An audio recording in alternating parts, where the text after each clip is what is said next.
Good evening, everyone, and welcome to this week's remote Agile London, which this week is our new and latest event, which is Agile London Super 6.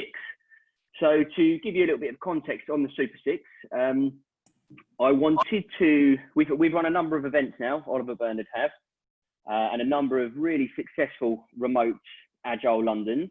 And I wanted to sort of put together a little bit of a sort of quick fire event where you can hear from sort of 6 absolute legendary speakers that have previously spoken on a remote Agile London. Their contribution has been fantastic.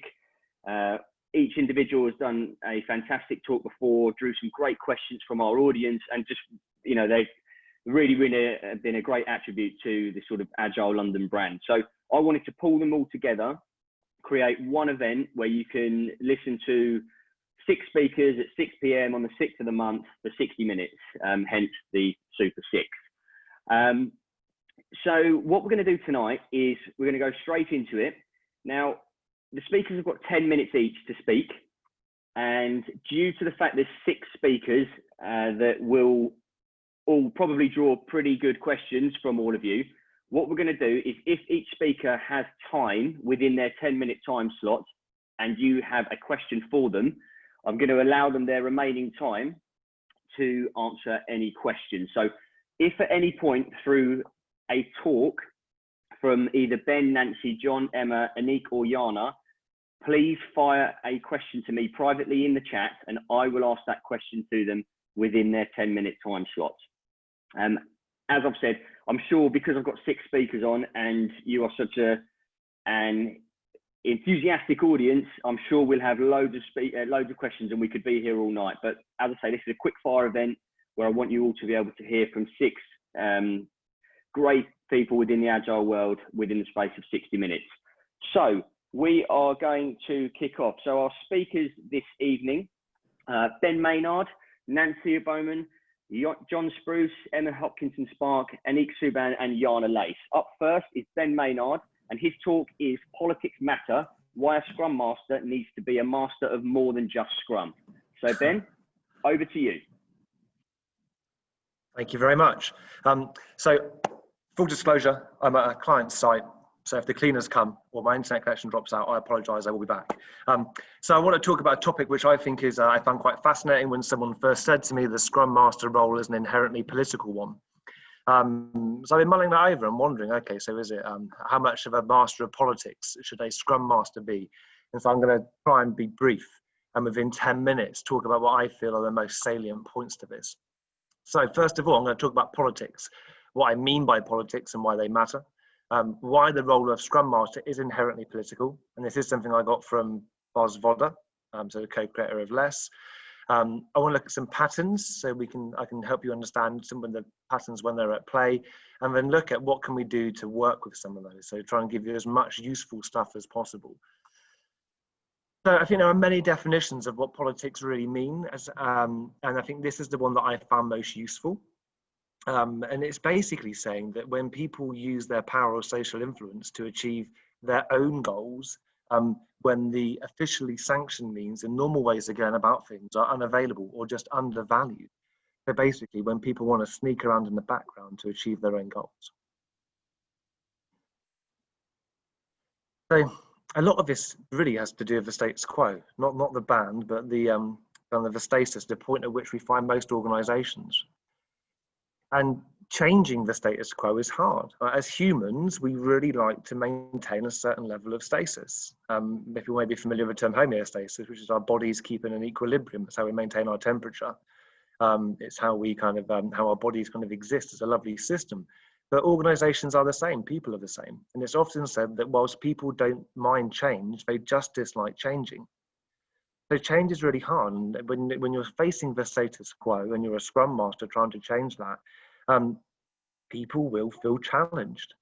Their fight or flight mechanism will probably kick in because people see it as a threat. When you're coming in and you are challenging what people have built, that's going to make people scared. And then I believe it is that fear which starts people off on the whole destructive political activities. So I mentioned destructive political activities. Well, what are they? And really, what is politics when we look at it? Well, not all political activities are bad.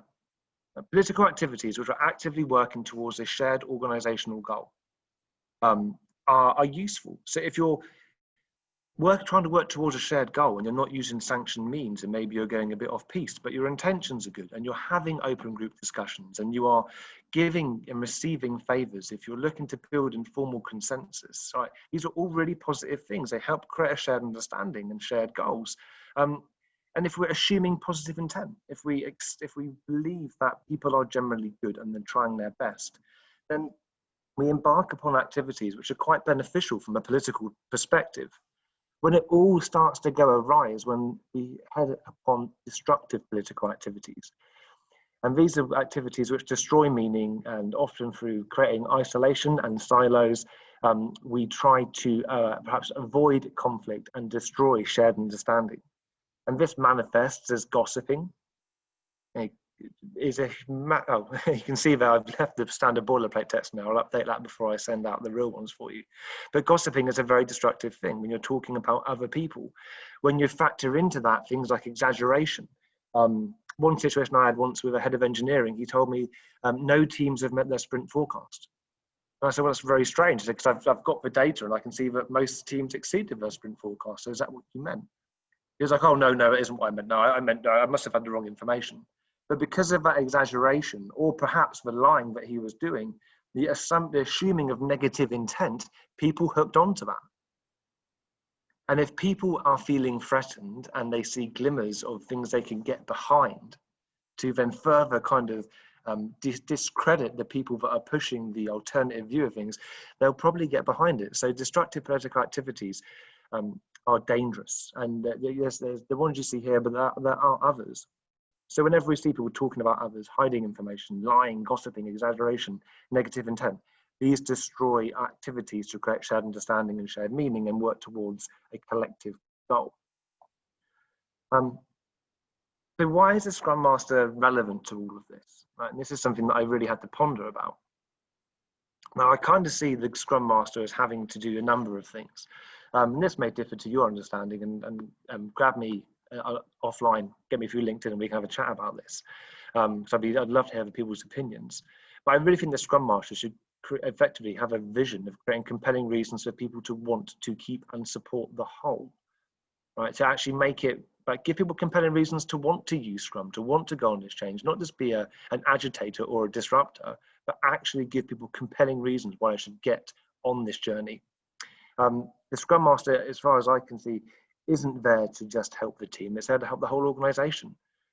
It's about continuously developing a new organizational strategic direction when needed. Sometimes as a Scrum Master, you don't challenge things. You shouldn't challenge things. You do it over time, but ultimately you have to forget that an organization has a strategic direction, and the Scrum Master should help that to evolve and change when needed, and not just focus purely on the teams, have a much broader focus.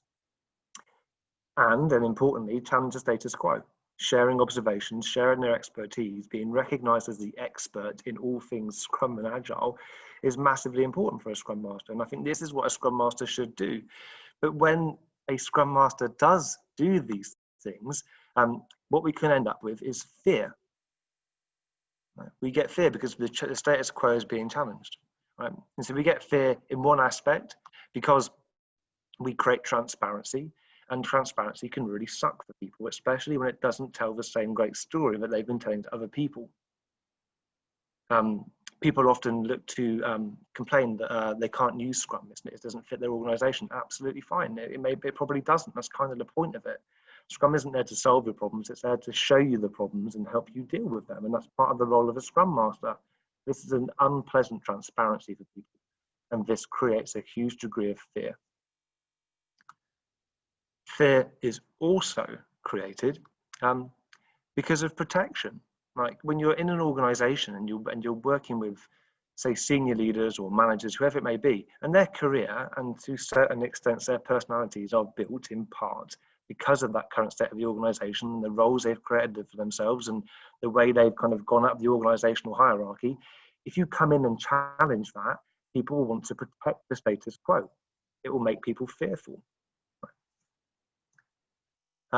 Another element of fear, I've chosen various scary images as the background for this, is progress. If the organization is still rewarding or perceived to reward the old behaviors that don't align to the new way, people are going to be fearful of a new way because they think they're not going to get rewarded. This will impact your progress for any new approach that you're looking at. But all this fear means people will go into the shadows. Right? They'll take strong offensive positions to try and actively work against creating a new shared understanding. They will attack or they will hide. But what this means when people disappear into the shadows, this is when we begin to see these destructive political activities come into play, because people don't want to face up to the conflict. They don't want to face up to the reality. So all of this fear and all the destructive political activities, there's a link. There's a link between these, because if people are fearful, they will by and large do this kind of stuff because they'll try and avoid it. They'll try and manipulate it. They become very self-serving because they're trying to protect themselves, and they are searching to achieve their own goals, and they will use unsanctioned and perhaps unethical means in which to do that. So what patterns can we see in organizations, and what gives us a smell of this? One is public indifference. If you're working with people and somebody isn't actively for the idea or the change, I say that not publicly agreeing to something is more of a problem than disagreeing. If they're disagreeing, they're happy to have the conflict, you can work through it. If they're not publicly disagreeing, there's public indifference, which will probably mean that there's private dissent. That behind closed doors, they are moaning and they are complaining, they're exaggerating, and they're trying to manipulate things to an extent because they don't want to face up to the conflict. And when there are no conversations happening around it, then, and you as a Scrum Master, you're not going through and having those conversations, you can't solve a problem if you don't know what the problem is. So when you see all these kind of things happening, they're great indicators that there's some dirty, destructive political activities happening in the background. So what can we do? There are people out there who won't want to change, right? And if they say, I won't, then you can't help people who say they don't want to change. They don't see your solutions, they reject transparency, they don't want to seek transparency because they don't see there's any problems. There's not a lot you can do with people who say, I won't. The people that say I can't is a great coaching opportunity. They can't, but maybe they want to. What are the obstacles that are in the way? So being a Scrum Master or a coach and helping people challenge themselves and overcome those problems is a great way to approach it. Also, choosing carefully what transparency you create and when is a fantastic tool to have in your toolbox. So knowing where to skillfully select what to bring up and who to bring it up in front of, is a great way to highlight the fact that there is a lack of shared understanding. And if all else fails and it's not working, get another job. Like sometimes knowing when it's enough and when to quit is the ethical and professional thing to do. And it may be hard, but sometimes the hardest decisions are the most valuable ones. I'm slightly over my time limit. So I would just say thank you for listening. Unfortunately, I've got to go and get on a train now. So if you've got any questions, I'll do my best to, if you can pass it on to me, Alex, I will respond over LinkedIn or email. This is my contact details. I hope you enjoy the rest of the fantastic speakers, and I look forward to seeing you all again soon. And thank you very much. That was a fantastic talk. Thank you for that. Safe travels. And as Ben touched on at the end, if you are looking for a new job, I know a really good recruitment agency. So feel free to reach out. Okay, next up, we've got that was not the plan. That was not part of the deal, man. You Hey, we're collaborating, Ben. Next up, we've got Nancy Evbuomwan, and her talk is on remote working has killed the fun in Scrum. Nancy, over to you. Awesome. Thanks for the intro, and hi, everyone.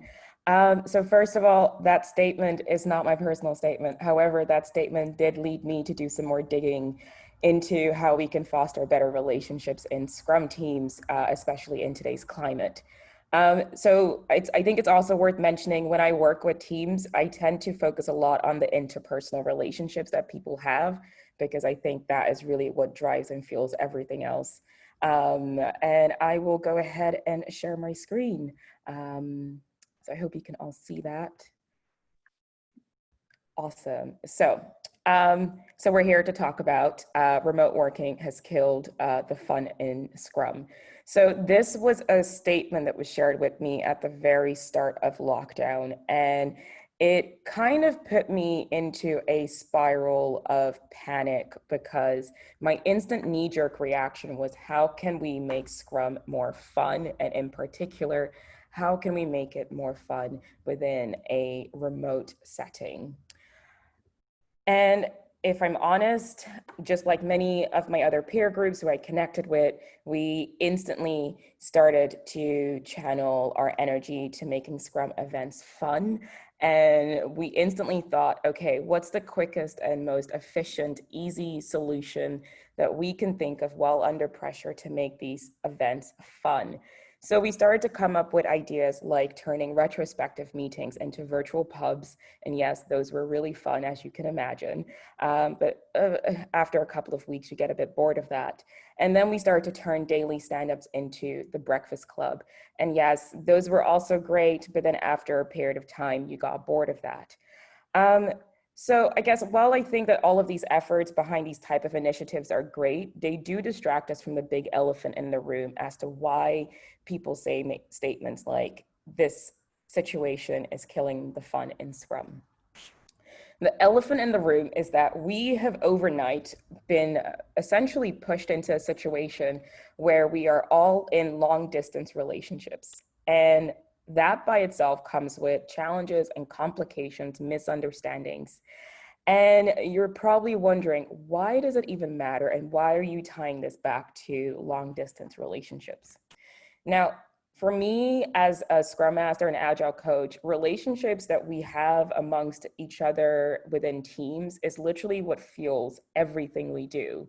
And at the moment, we're at a situation where that core, that relationship part is gradually deteriorating, especially if we purely focus on the superficial things. So making sure that things are scheduled and we have artifacts, but if the relationships at the core aren't great, unfortunately, it doesn't matter how many Zoom parties you throw, it won't necessarily solve this complicated and sticky human problem that we have. So what can we do? Because you're probably wondering, I'm a Scrum Master, Agile coach, etc., project manager, but I'm not a certified relationship coach. So in the next few slides, I will share my thoughts / ideas on how I think that we can foster better relationships in the working environment, and in particular within remote working in Scrum teams or Kanban teams. So the first step is, I think we need to reframe the problem. So by reframing the question, we accept that the current environment is what it is, and instead of working against it, we try and use it and turn it into an opportunity. So the question that I started asking myself was, how can or how might we use remote working to foster better and high quality relationships amongst teams? So I think by me acknowledging that that was the setting of the situation, was that I wasn't working against trying to get rid of remote working, but I really started to look at what opportunities that comes along with remote working that we probably wouldn't get if we were to work in the office space. So what I started to notice was that remote working actually creates a really awesome opportunity for little chats to be held. Because quite often when we see each other, let's say when we try and replicate the in-person working into remote working, all we're thinking about is replicating all of the Scrum events. And these are really big chats because we're talking about work, we're talking about deadlines, but what we're missing is the little chats. So what we started to do is introduce random coffee moments during sprints for team members to reconnect on a personal level. And the only rule of thumb was, if you want to talk about work, talk about it, but likely please avoid talking about work and talk about everything else that's happening for you. Another thing we started to do was to distinguish that checking in on someone versus checking up on them are two different things. when you check in on someone, it's really about creating that genuine moment where you're checking in with people and you're checking in how they're doing as humans. And you're really not trying to check about the work. When you're checking up on something, it could be checking up on a piece of work. And quite often, as you can imagine, because we're not seeing each other, we're missing body language, tone of voice. We're missing a lot of moments where we're actually trying to, coming back to like being able to assume positive intent on virtually is very difficult. So I think by us kind of fostering and creating this environment where we genuinely check in on the people behind the screens. And one of the things that we started to do here was genuinely actually not relying less on Zoom and picking up the phone and calling people, or having WhatsApp video chats. And yes, you want to have consent before you call your colleagues on WhatsApp, because Lord knows they might be dealing with the cats or kids. But it was just kind of breaking the ice a bit, and really getting to know each other on a personal level. So what do you do when you then find out stuff about your colleagues in your teams, and how can you kind of acknowledge their situation? So one of the things that I started to kind of coach people on within the teams was showing random acts of kindness. And this was really evident when COVID had really kind of hit its peak, and there were team members struggling with living by themselves, because I had a team member who lived by themselves in the countryside, and they were dealing with some immense amount of loneliness. So it was just showing something really small. So we found out their favorite donut brand, and we sent that over to them. And I'm not trying to encourage that we should open up our wallets and send gifts to people, but if that's what you want, no judgment here. But it's just about thinking, again, the person on the other side, what is a random act of kindness that I can show them, just to kind of highlight that I'm here for them, especially when sometimes you can get knee deep into the sprints and deadlines can take over. People are often forgotten sometimes. So essentially what it is I'm trying to say with this talk at this moment is that while we're in a remote environment, we really want to focus on cherishing the people on the other side of the line through our actions and our words, really to highlight one thing, and that is that you genuinely care about where they're at, what they need, and if they have any problems that you can perhaps support them on. So I guess that's it for now. Thank you so much for tuning in. I don't know how much time I've got left over, but thank you. Fantastic, Nancy. If you do want to continue, you've got 2 minutes and 20 seconds. But if you're done, we can absolutely jump to John. It's up to you. You done? Yeah, I'm done. Okay, perfect. Okay, so next up, thank you very much, Nancy. Fantastic talk. We've got John Spruce. His talk is Remote Retrospectives, 6 tips for engaging reflection.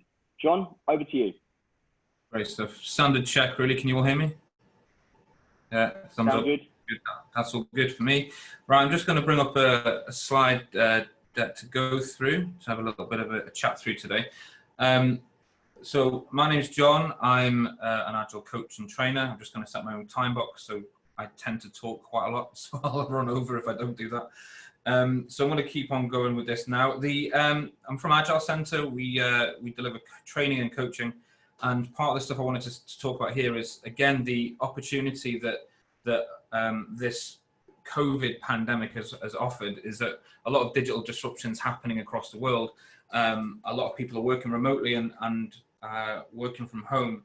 And I think there's this kind of notion that you just have to carry on doing the same things you've always done to try and do the work that you're doing in Scrum. So for example, retrospectives is one of the big things that I tend to do first with a team and an organization I work with. And so we're doing more and more of these, but actually the remote side of things presents its own challenges, to be perfectly honest with you. So I'm going to take you through some bits and pieces here, some stuff you may already kind of know and be aware of, but others, hopefully we'll get some shared tips in here. Can everyone see my screen? Standard thing again. I might just need a nod. All right, good.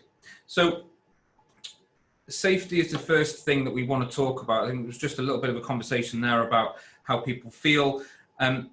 We should always start with the prime directive of retrospectives, really, is that we come from a place of initial safety by letting people know that what we're actually discovering here is about how to improve the ways of working, how to improve the work we do. And it's not about blame, and it's not about the work that has been achieved is problematic. It's more about how we solve the issues that are around them necessarily. So we want to make sure that people understand this, and it's a good place to begin. So it came from a handbook for team review by Norm Kurth. And regardless of what we discover, we understand and truly believe that everyone did the best job they could, given what they knew at the time, their skills and abilities and resources available, and the situation at hand. So this is that we go with the best intent to begin with. And everyone has that kind of in mind. It means that we cannot be looking at a place where it's blame and there's a real problem. Some of the kind of things to look in as well is checking safety with the team before even progressing with the retro. I'll go through a couple of safety checkpoints in a second, but what this means is, are people willing to share? Now in person, you can read a lot more in body language. You can get a temperature for the room by looking at how people are interacting. But when you're remote and people are behind a camera, or even with the cameras off, you end up finding that there's not a huge amount that you can pick up tacitly in the room with people. And so checking safety is important to make sure that people do feel that they can share openly and honestly. Start with the prime directive, as I just went through there. Involve everyone. So a retro is really important to get everybody's point of view and everybody's kind of comments, because what's important to each individual is as important to the group as a whole. Cameras here is a question mark, because some people don't feel safe in their own right to have the camera on all the time. I'd always encourage to allow cameras to be on for retrospectives and exercises, definitely. But I think the key thing here is not assuming that and not forcing people. So talking to them around their kind of individual safety and how they feel in that environment is really important. So not always having to force it, but I think it's always encouraged to make sure you can see people's faces and communicate with each other, definitely as a team. Keep notes on who is and isn't speaking. If you're facilitating a retrospective remotely, it's always good just to keep a quick tally of who's talking a lot, who's discussing a lot, and who's in the shadows and who's sort of leaned out. Main reason being is that some people are a little bit more talkative, a bit like myself. Some people a little bit less so. And actually what you find is that people who are fearful for speaking out probably have some very good insight into what should be done in the retro, and actually helping to unpick that is really helpful. So time boxing people, that's really helpful. Driving the conversation around the room if you need to is also helpful as well, to pull people into the conversation. So ensuring that people are there, and also being mindful of that introvert, extrovert kind of approach that people may have, and that the way that they feel is really important. From a safety check perspective, it can be really easy. It's like an anonymous safety check that you can put in with the team. Here's a quick example here. And you just ask, on a scale of 1 to 5, how safe do you feel within this retrospective? And this is kind of an important point, really, because A, I'm feeling very safe. Let's talk about everything and just crack on and do a normal, decent retrospective. Actually, here's another one, which is feeling moderately safe, and I'll participate with the limits. If you have anybody saying they're not safe, I do not feel safe and I'm extremely uncomfortable, you kind of have to abandon the retro and follow up with the individuals. Now, this gives you some good guidance here on what to look for. But I suppose the really interesting thing is that people don't necessarily start off from a sense of safety. If you're going to go in as a Scrum Master, be very cognizant of the team. So don't just assume everyone's going to really just muck in and get really honest and open about the way of working and how they can improve. Try and get this. This can be done anonymously. You can use a Google form if you wanted to. With it being remote, you can use post-it notes on a mural board or whatever, but I think it's really important to get a sense of safety in the room so that actually when you go into the retro, you can be priming them for much more interactive, engaging kind of system. Logistics, I think it's an important thing, but it's often kind of forgotten about, really. Set up your space really well. You know, consider a decent microphone, consider a decent quality camera, make sure you have some good lighting, good internet connection, potentially multiple screens if you're facilitating, but also help support the teams to have the same kind of stuff as well. Making sure there's enough infrastructure in place for teams to work remotely is really important, as well as ensuring that they can actually engage in this properly. You have a retrospectives where people are dialing in on Zoom from the car. It's not really going to be a very engaging situation, but be cognizant of the different setups. So I think it's important to make sure you have space personally for this, but also you're encouraging your team to make sure they've got a decent space to work as well, and supporting that as well. Obviously, the tools that you use would be different. We tend to use Zoom a lot, or Microsoft Teams, depending on the client. We also use Miro or Mural and Jira or Trello or similar kind of boards. So you've got, you know, the top row there is about the video conferencing enabler. You have the second row, which is kind of collaborative working tools that you can use for whiteboarding and capturing different cards, etc., and running lots of them. And a lot of these tools already have baked in templates for retrospectives, etc., as well. And Jira or Trello, the reason I put them in there really is the capturing of the actions out the other side of a retrospective. Quite often you actually have a retro and it becomes very cathartic and everyone kind of talks about what's going wrong, but no action's taken. And that's a big anti-pattern to look out for, because it becomes really kind of nonsensical. There's no point in having a retro if no action's taken. And so you want to make sure that you have somewhere to capture that alongside the other items of your sprint backlog, if you're working in Scrum, for example, so you can actually have a card there, which is a retrospective action, and it's giving the priority the same as your product work. So making sure you've got the tools, the team are familiar with the tools, you've briefed them and trained them on those tools as well, and that you're familiar with them as well, is really important. Because I think that you're not assuming everyone knows how to use the voting mechanism in Mural, or they don't know how to put their hands up in Zoom. It's important to sort of take them through that and take on board some of that sort of Scrum Master as a teacher kind of stance, and help people with those issues they may have. We're doing the same thing with some of our clients around access to different tools, because they don't currently have access to the collaboration tools, or everyone's forced to work from home. So there's an interesting dynamic there. You have to sort of support them in how to move forward. Structure of the actual retro itself. You can use any type of retro that you would use in the office normally, but I would always try and keep it simple. Leverage the technology you have already. Mix up the retros. So, you know, as we were talking before there, a previous talk about, you know, coffee, coffee mornings, or having a pub kind of thing in the evenings, whatever. Mix it up a bit, because people get bored quite quickly with this stuff and it becomes very repeatable, very difficult. But real thing here is to focus on the outcomes. Tasty Cupcakes is a website. You can get loads of different kind of retrospective ideas there. But really they kind of break down into a few different types. Either you want to encourage your team to think about action, what do you want to start doing, what do you want to stop doing, what do you want to continue doing. Teams that need practice on their thinking, maybe sort of what are we doing, so what, why is that a problem, and now what do we do? They're asking similar questions but driving them towards a very similar kind of outcome. And then like, loathe, long for, learns, a 4L grid is a good option there. Great for much bigger kind of reflection, and as well as an individual level. So what we're looking for here is to say, actually, how do we feel about things rather than just the action itself? And these things are really important to make sure that we capture as much of these as possible and come out the other side of it with clear actions. Review the retro, of course, make sure there's room for open discussion. So, you know, silent writing of the post-it notes, put them on the wall, and the Scrum Master talking at the group through each of the cards is not what we want to really sort of enable here. What we want is the Scrum Master to facilitate the discussion within the group themselves. So they talk through their own cards, try not to justify or explain away different things, have a clear, open discussion if everyone's safe. And once you actually have that, then dot voting on the individual ones for action is really important, because that actually helps you crowdsource what the team want to move forward with as well. So giving clear review time for open discussion is really important, but don't talk for the team. And don't let one person talk over everybody else. Time box each of the different cards. Really important point, you need to make sure that people feel safe by allowing them to have their own voice. Take action. Of course, it's an important thing here. The purpose of the retrospective is to take action on improvement, really, or a Kaizen. I've started, so I'll finish. I've got another couple of slides and I'll finish, honestly, Alex, it's fine. Ensure that there's at least one thing that the team can take into the next sprint to improve.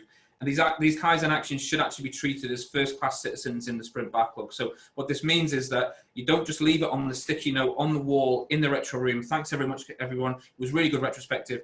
Go team. See you next 2 weeks. It's important to take that card, put it into the actual backlog. So put it into Jira, put it into Trello, put it into something that you can work with, and support the product owner, because the product owner may not know and may not understand the value of these improvement actions about sharpening the axe, about improving the team, about Kaizen. And so actually they just want to have everything in the backlog of new product features. They may need support, coaching, and training on understanding that for every one thing that's in the backlog of improvement, you're going to help improve the overall team as well. So it's important to help support that. And finally, I'm going to go meta, retro the retro itself. Ensure that you've actually managed to retrospect on the retrospective approach. Get an understanding from the people in the room, use fist of 5 or a temperature check, 3 out of 5, 4 out of 5, whatever it might be, to ensure that people can see, actually, this was a good retrospective. We did find out it was really helpful. Actually, we need to improve this. It didn't work very well. We didn't have enough time for discussion, etc., etc. But don't take things personally. It is the prime directive that everyone's doing the best they can with the knowledge they have at the time, and take action yourself. So improve the retro for next time to ensure that people get some actual value out of it. That's me. Thank you very much. I am slightly over on time, so apologies for that. I'm making up some of the time that was left before, I suppose. There are my contact details. If you do want to contact me after this, connect on LinkedIn if we're not already there, and we can have a further discussion offline if needed. Thank you for your time. Stop sharing. John, thank you very much indeed. Do reach out to John and the other guys at Agile Centre. They run some fantastic training courses as well. So if you are looking for further training, absolutely reach out. John, a quick question, which I've been asked. Did you choose the 6 tips to align with Super 6? I did, yeah. 6 tips for 6 retros on 6th of the 6th at 6 p.m. Yes. Yeah, I did that. Brilliant. Thank you for that. Works well. Okay, now we've got Emma Hopkinson-Spark up talking with us. Emma's spoken before, did a fantastic talk before, so I'm absolutely confident it'll be equally as good again. Emma's talk is Why All the Meetings? Emma, over to you. I can find the mute button. Hey, so I haven't got slides, I'm afraid. So you've just got my mug for the next 8 to 10 minutes or so. If you want to stick it onto speaker view or something, it might be a little bit easier, but hey. So last year, our team at 101 Ways started complaining that they were spending too much time in meetings. And I'm sure we've probably all had that feeling at some point. And it's actually a really common complaint for Scrum teams when they start out. There's always that sense of, I spend too much time in a meeting and not enough time doing stuff. And years ago, I remember I had a client who had the same complaint in their business, but what they had done about it, pre me helping them, I should say, was to enforce a rule of no meetings without an agenda, which had to be in, they'd designed a form that you had to fill in that had the agenda for it, and that had to be filled out and sent around all of the attendees with a minimum notice period so everyone could consume it, feedback on it. And then at the end of every meeting, they wanted a few minutes for everyone to fill in a feedback form about how the meeting had gone and how it had met the objectives that they'd set out and how they'd, whether it had actually met the originally stated agenda. So then, of course, they needed to add in a review meeting where once a week they would sit down and go through all of the feedback forms that they'd had on the meetings that week so that they could decide whether these meetings were working or not and which ones they ought to refine and which they needed to change. So basically, they had tackled the problem of too many meetings by adding in extra meetings with the bonus of extra paperwork and process over the top of it. True story, and I'm not going to tell you who it was. There you go. So for those of you that don't know me already, I am Emma, I'm Chief of Staff at 101 Ways, and I lead the practice there for coaching and transformation with our client engagements. So this is a problem I have seen many times, and I know from experience, as I've just explained, how not to handle that situation when people tell you they're in too many meetings. So what I decided to do was that I really wanted to understand what was going on. So are there really too many unnecessary meetings that are happening? Or did we actually need all of that stuff, but we were failing somehow to get the value out of it for everybody? Now, the conclusion that I came to when I did all of the investigation work and looked at what we were doing was that actually it was a combination of both. And what I've managed to see is that I've identified 5 reasons why you ever need a meeting. And unsurprisingly, they correlate pretty directly to all of the regular meetings and events that you're used to working with a Scrum team anyway. So what I'm going to talk about now for the next few minutes is a quick rundown of what each of those meeting types really are. And we're already used to the concept of focusing a team on purpose around product development, but on focusing on the why of something as small as a quick meeting or a conversation, you will help make all of your comms more effective. So, number 1, information sharing. So I have facts or knowledge that you need, or you have some facts or knowledge that I need to know.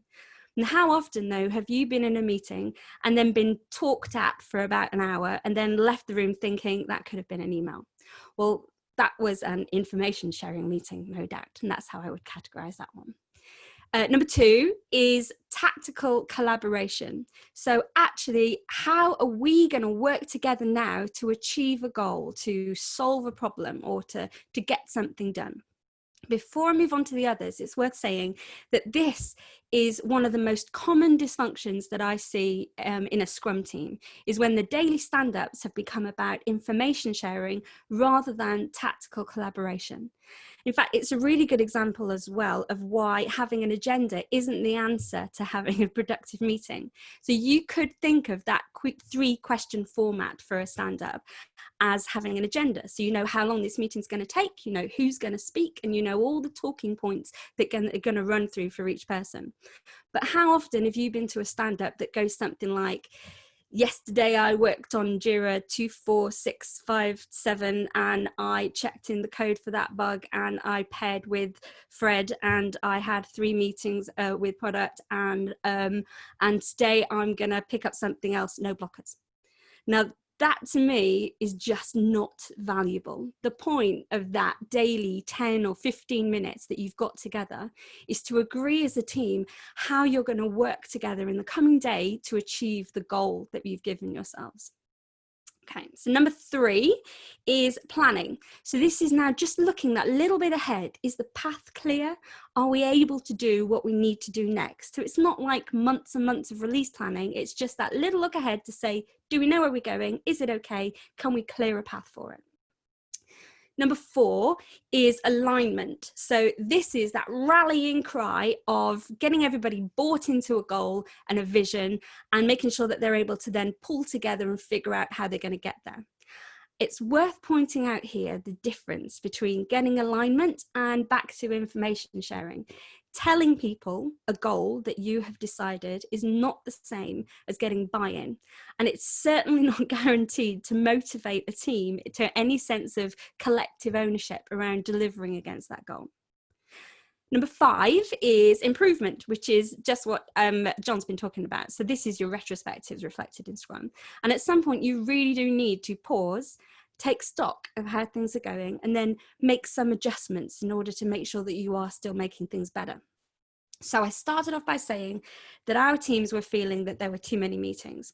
And what I found was that actually there were an awful lot of information sharing meetings going on, some of which were duplication as well. So I had people that were in this group, and we're taking the same information in lots of different ways in lots of different places. There were also meetings which we knew we needed, but it just didn't feel like they were as valuable as we should be. And using this categorization of the way that we were having our meetings really helped make clear that in those cases, there was actually some confusion about the purpose, or there was a mismatch of expectation versus reality in it. Like the example of that stand-up, which at its best is about tactical collaboration, but can often become more about information sharing. If half the team think that it's one thing, but the rest think it's something else, then it won't be long before some frustration starts to show in the way that you're actually working together. And the difference here really comes down to intent. You need people to understand the intent for any meeting that you're having. And that's not the same as having an agenda. The measure of success is not how well you stick to a plan. And we know that that's true of whether you're dealing with product development or whether you're actually having trying to get a valuable conversation or a productive meeting done. The best way then to clearly communicate your intent is to state it explicitly.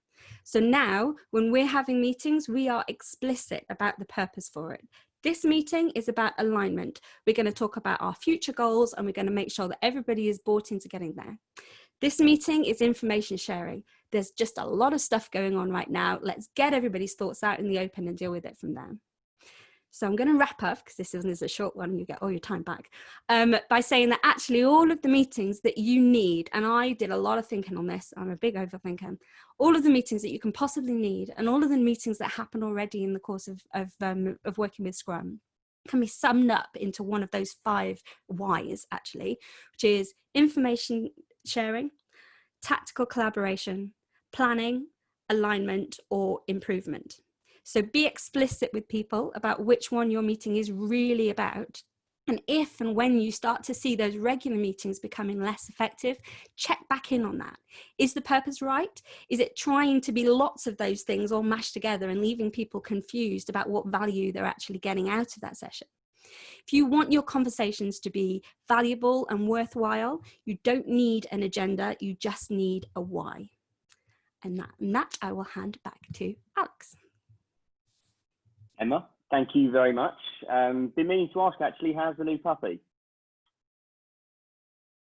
I went on mute far too early. She nearly came with me. So my husband got home just in time to have her in the house. So yes, I have a 9-week-old cockapoo and she's utterly adorable. She spent most of the day here with me and done lots of meetings. She almost joined me, but I just managed to dump her on the husband instead. Good move, good move. Thank you very much for your talk. Excellent, and within the time. So thanks, Emma. Thank you very much.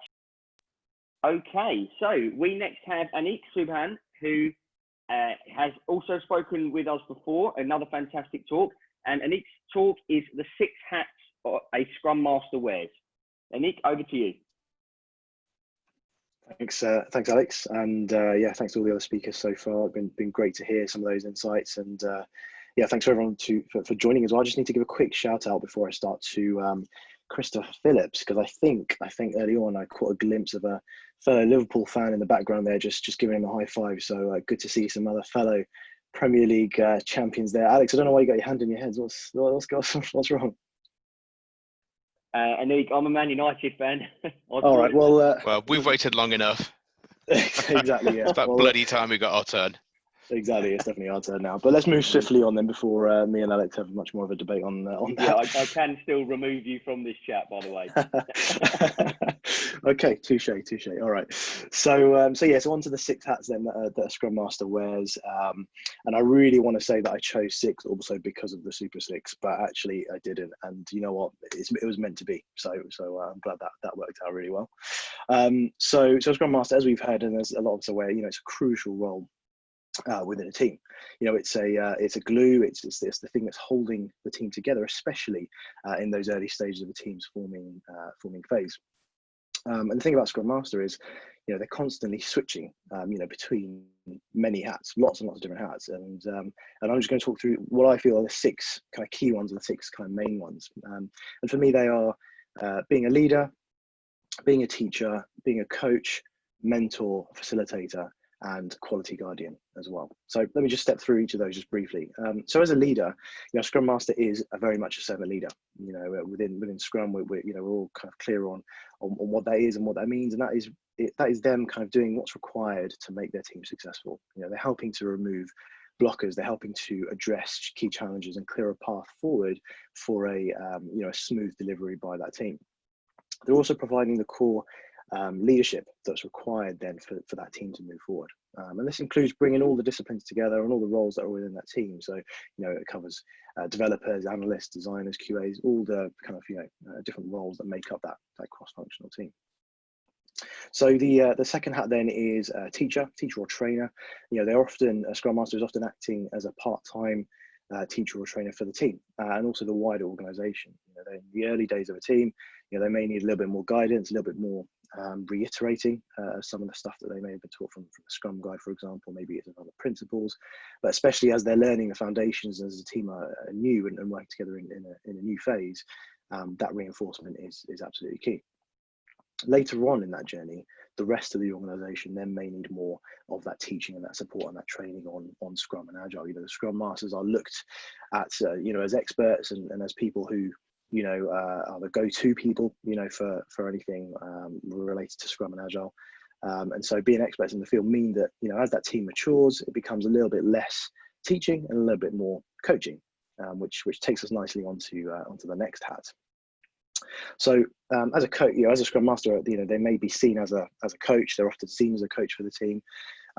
Scrum Master can use various coaching techniques and methods to help, that team improve and become self-sufficient as well. The aim or a goal, of a Scrum Master, one of the goals is to ensure that the team are not heavily reliant on them and that they're able to function day to day largely by themselves, becoming more self-sufficient, becoming more self-organizing. The coaching role there that a Scrum Master can play really helps to spur that team forward and to continuously improve through small actions and small iterations. Using that coaching technique helps that team to learn by doing and giving them that safe space, or creating that safe space for them to learn and learn from their mistakes as well as learn from their successes, to make sure that they're able to adapt and operate as a self-organizing team further down the line. Number 4 then out of the 6 is mentor. So a Scrum Master, has experience with Scrum. They've got experience with coordinating and facilitating teams. This experience is absolutely vital. It's so important. Looking after the delivery from teams gives them this valuable experience that can help mentor more junior or potentially less experienced members of the team. There may be team members that are very new, to Agile, who can also benefit from that mentoring from a Scrum Master. Murray, just to let you know, I'm not doing slides, just to confirm, just so you know. So I'm just talking off the cuff. They'll be providing that guidance and direction on areas where they've learnt, from in the past, and how to progress their, the careers or their roles as well. That mentorship is absolutely key for people that are new to some of those aspects of Agile and Scrum as well. Number 5 then out of the 6 hats is facilitator. So facilitation is for me one of the most important aspects of the Scrum Master role. They ensure as a Scrum Master that the right conversations are happening between the right people at the right time. It's a fine art. It's a skill that can absolutely be learned through practice.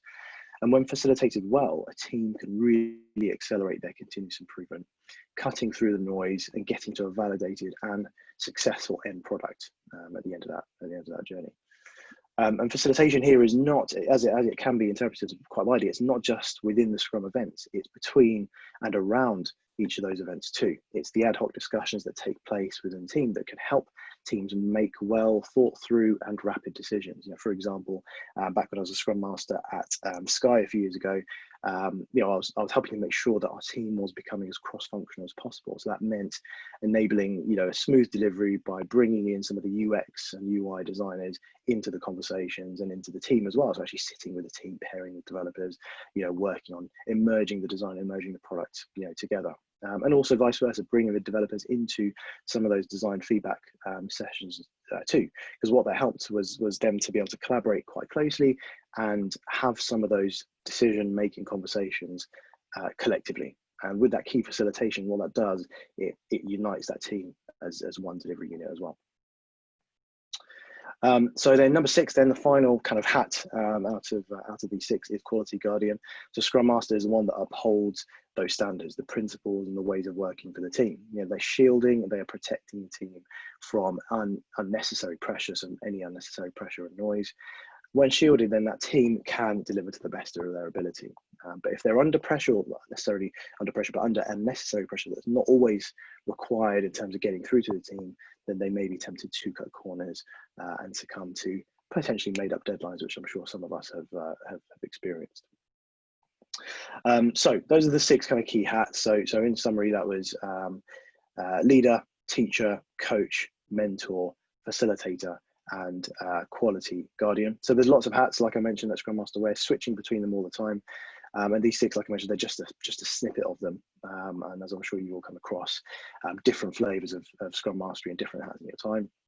Key takeaway for me for this is that as a Scrum Master, you need to try and know and be aware of which role to actively use in different circumstances. What that helps you to do is then maximize the productivity and the effectiveness and capabilities of your team.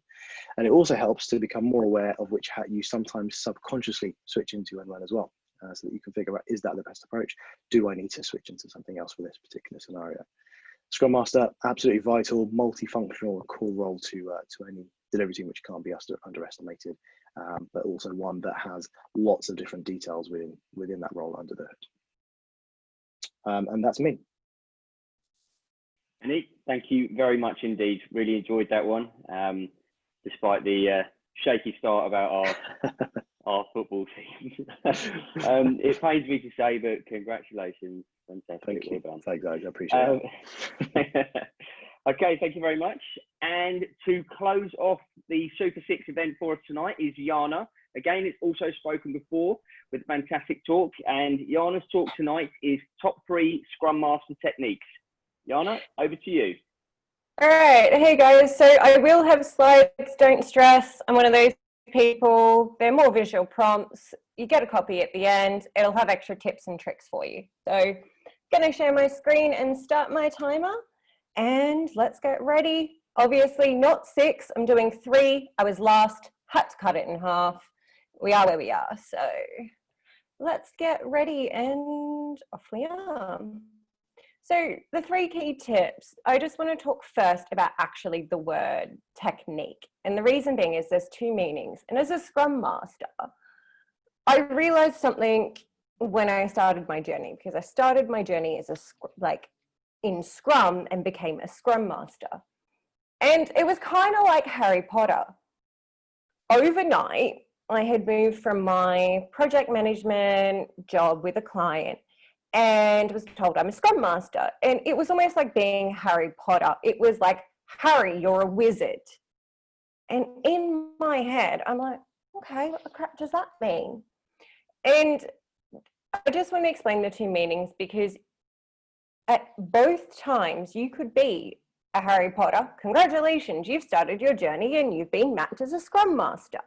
Or it's a technique, you've wanted it, it's a goal, you've worked hard and you've refined it, in which, using Harry Potter again, this is kind of like the Neville Longbottom story. This is where we use the meaning of technique to do something until we are able to do it practically. Taking that skill and refining it. We might not start amazing, we might not be Harry Potter, magical powers, but at the end of the day, a technique is a technique. It is how we wield the power, we use our skills, and as Scrum Masters, these techniques take the tool belt in which we use. So, following the theme of fundus, we're going to continue on with the 3. So what are the 3 I'm talking about? Storytelling.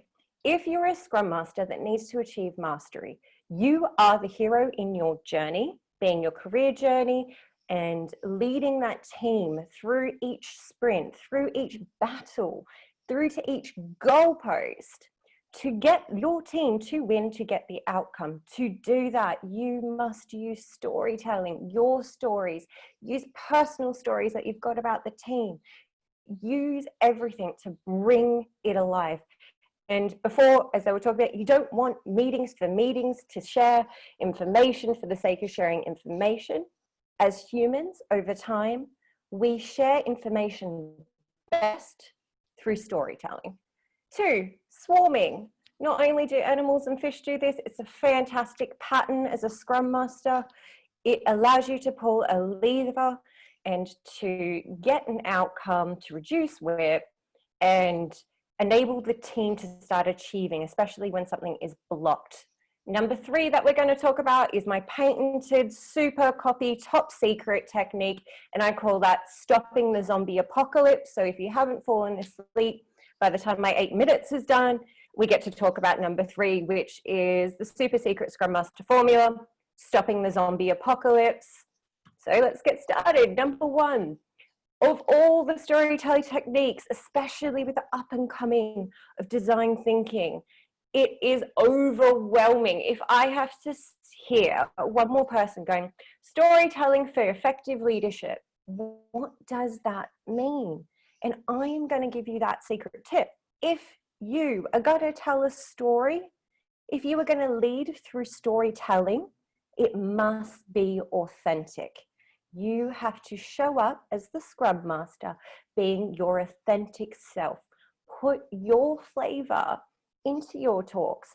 Don't follow a rigid model if it's not going to complement your style. Your job is to be the master of Scrum, to work with the team, removing blockers, and to get them performing quickly. Your style is going to work best if you're a good Scrum Master because your Scrum team knows you, they've worked with you.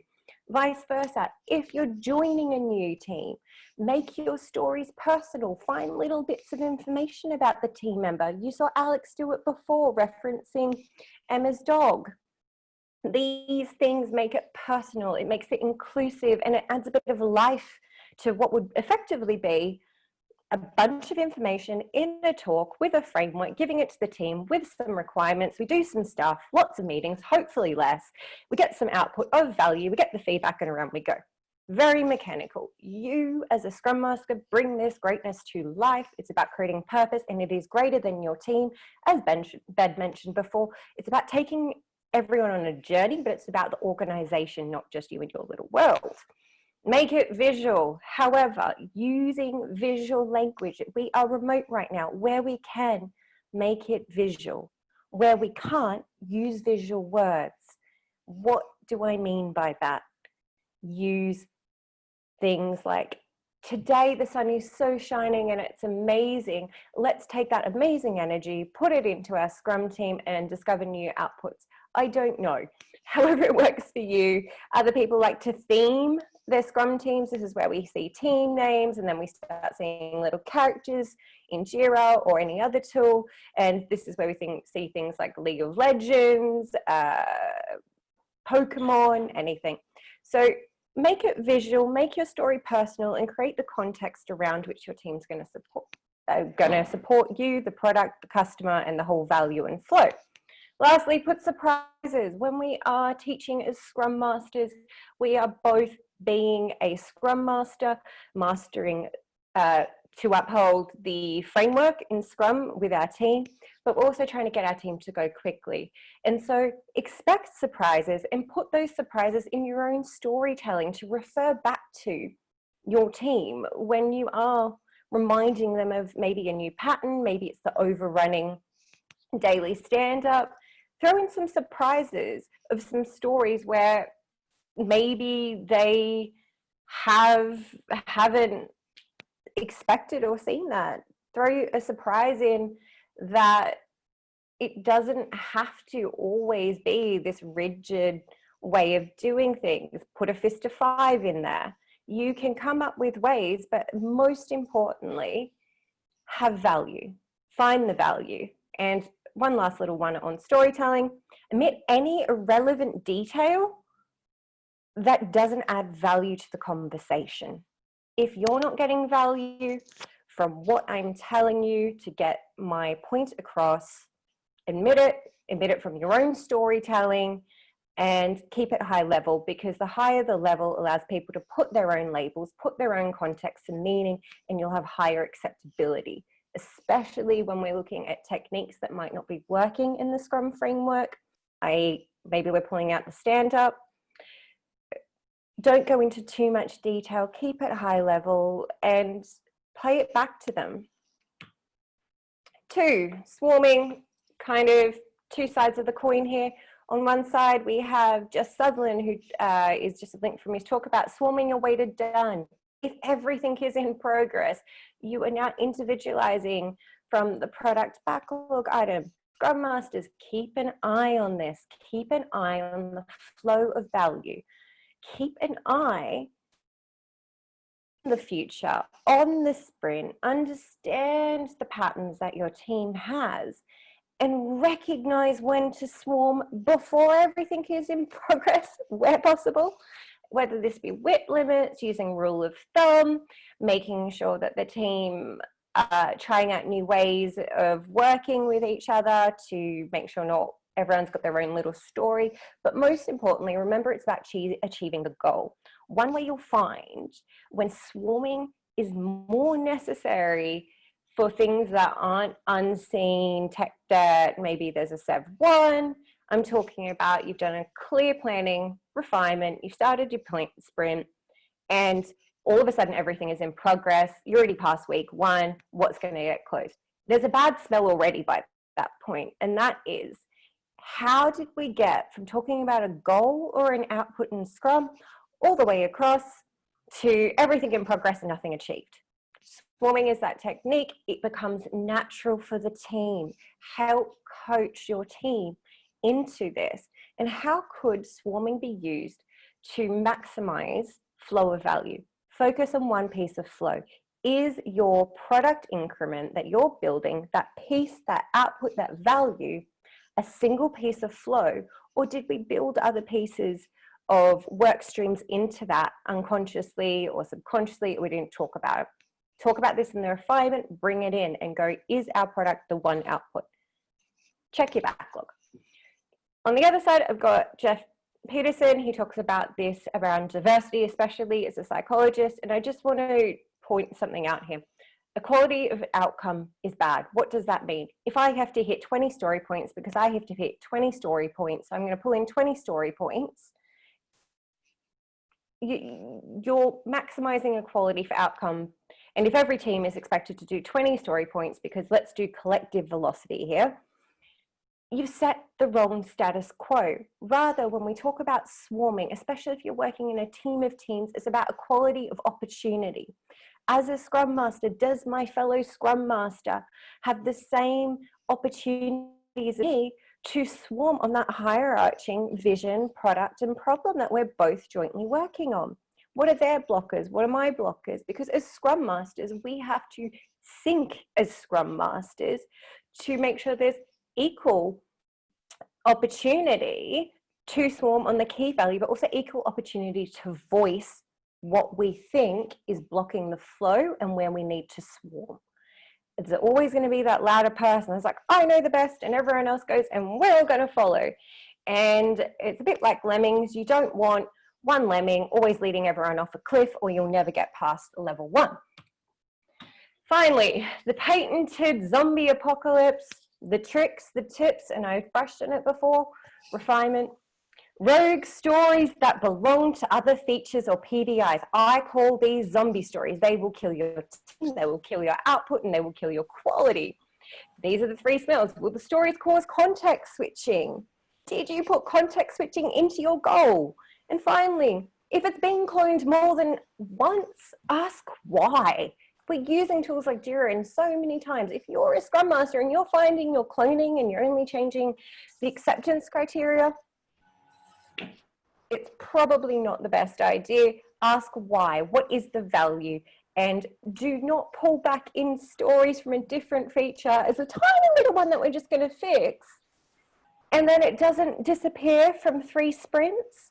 These just keep building up in your backlog and they appear in it. And the team knows because they roll their eyes. This is that story that you've pulled in that's too big. And they're like, ah!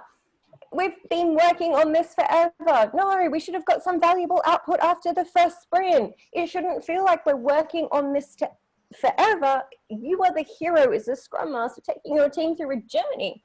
They should be going through levels of achievement, of value for that product for the customer. So kill zombies and take a shotgun to your backlog and teach your product owner how to do that too.